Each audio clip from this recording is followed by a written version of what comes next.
What's going on, you guys? Yeah, this is gonna be a tough one to swallow. The A's lose in 5 games. Again, another 5-game series loss to Detroit. See, last year it wasn't so bad because this team had nothing to lose, but this team had everything to lose this year, and they just did lose it. So many things that went right and wrong throughout this year. Bob Melvin was outmanaged this series, especially the Game 4. First of all, just kind of recap the game slowly. Game 1, Scherzer just outdueled everyone. Cologne had a bad first inning, but it's not his fault. The bats just didn't wake up because Scherzer outpitched everyone. Game 2, Sonny Gray had to pitch the game of his life, and he did. And because of that, the A's were able to walk off thanks to Vogt. Verlander shut us out that game, but thanks to the bullpen coming in the 9th, there was hope. Just Sonny Gray needed the game of his life there, and it happened. It just worked out that way. Game 3 was good. Obviously, it was a win. Parker started shaky. He allowed a tie game, but he got the shutdown inning later. The home runs were hitting.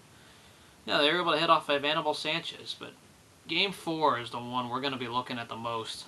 So many things went wrong. First of all, Straley.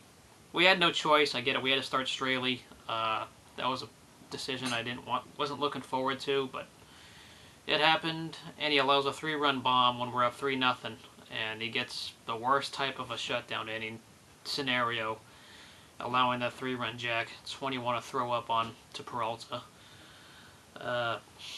Then you go up 4-3, but then Sean Doolittle allows a home run right after that. He's been good all year, or for the most part all year, just bad month of June, but he allows the home run there at the worst possible time, and then there was that point where the bases were loaded in the 8th inning, and that's the part everyone's going to remember for this whole postseason. Bases loaded, no outs, Josh Reddick strikes out, Stephen Vogt strikes out, and Callaspo lines out to end that inning, and pretty much that's what demoralizes everyone when something like that happens. I said the runners in scoring position situation needed to get better, and it did not. The whole series, it was horrible to watch. They lived and died by the bomb, okay? They died by the bomb and the home run this entire series. They lived in Game 3, but they died everywhere else. The way Game 4 was, you have to not stick to the platoons. I think Bob Melvin got very stubborn with his platoon ideas. I did not like the idea that he was sticking with the platoon because Detroit has all right-handed pitchers. You got to think outside the box. Don't put in all the lefties because of that. Josh Reddick, man, it's been hard watching him. He had 1 home run this series and he had 1 throwout, but he's got to come through way more than he did this series. It's really horrible. Josh Reddick can't come through when it matters. We were better off at one point even putting Chris Young in there.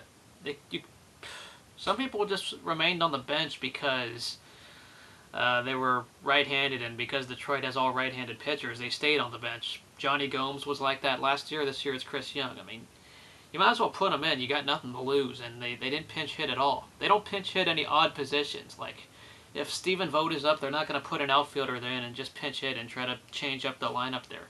He's only going to pinch hit a catcher for a catcher and vice versa. Melvin was outmanaged that Game 4. He puts in Ryan Cook, who hasn't been playing well, and then he puts in Brett Anderson. The runs come on. And then we get some runs in the 9th, but it don't matter.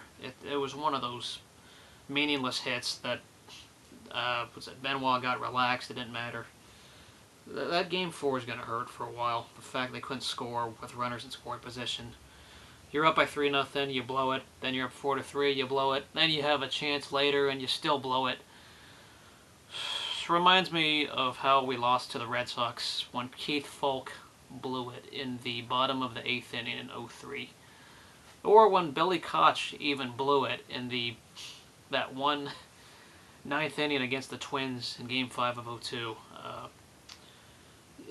So we talk about tonight's loss to Justin Verlander, and he was dead on. The A's were getting no hit for a while. And here's the thing.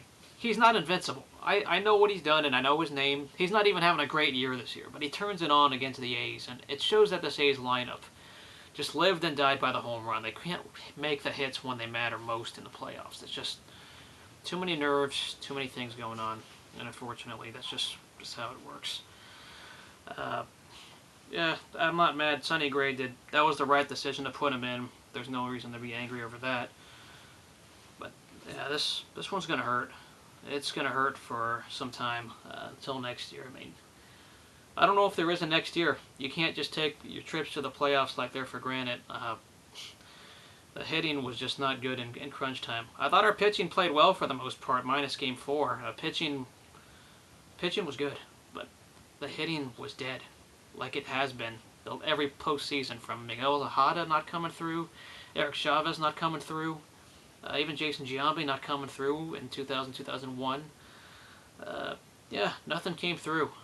It's just a different group of people. And I know for the players it's easy to shake it off because this is only their second exit. But for us as fans, I mean, this is our sixth exit in the first round. Sixth out of the last 7 postseason trips in the first round. It hurts. It's going to hurt for a while. And especially if Justin Verlander lays an egg against another opponent like the Red Sox, or even against the Cardinals or Dodgers, maybe.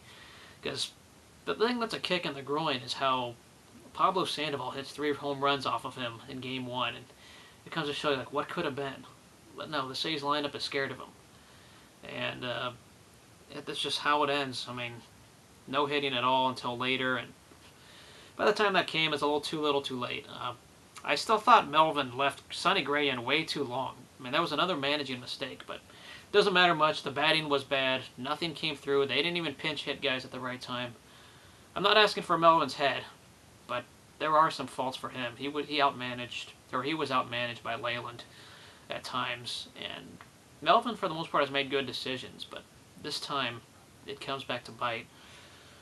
I'll have another recap coming out later, maybe next week or so, just talking about the season and what goes into the off season. But this one's going to be a tough pill to swallow. It really hurts when you play so well and hit a lot better. You think Jed Lowry is going to make a difference. Josh Donaldson makes a difference.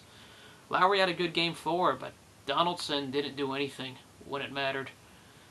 It's another one of those visions. I mean, for the A's fans who are age 40 and under. I mean, some people have seen 89. Some people were old enough to see 89, but most people were kids when for this generation to witness 1989. We've just seen playoff failure. At least with the Sharks, I've seen some postseason series wins, but no, with this team, I've only seen it happen once. I've only seen the ALCS once.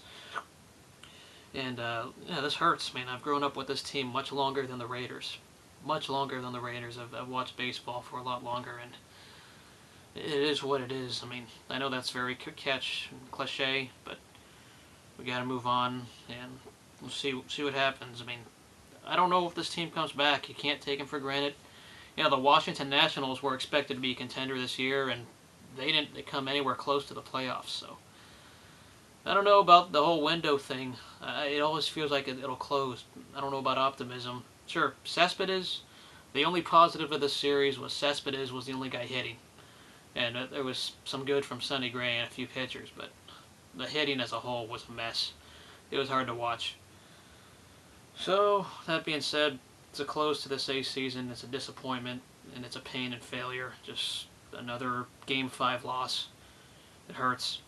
It really does. And see you guys later. Go A's. I'm an A's fan for life. Always love this team, but this hurts. See you guys later.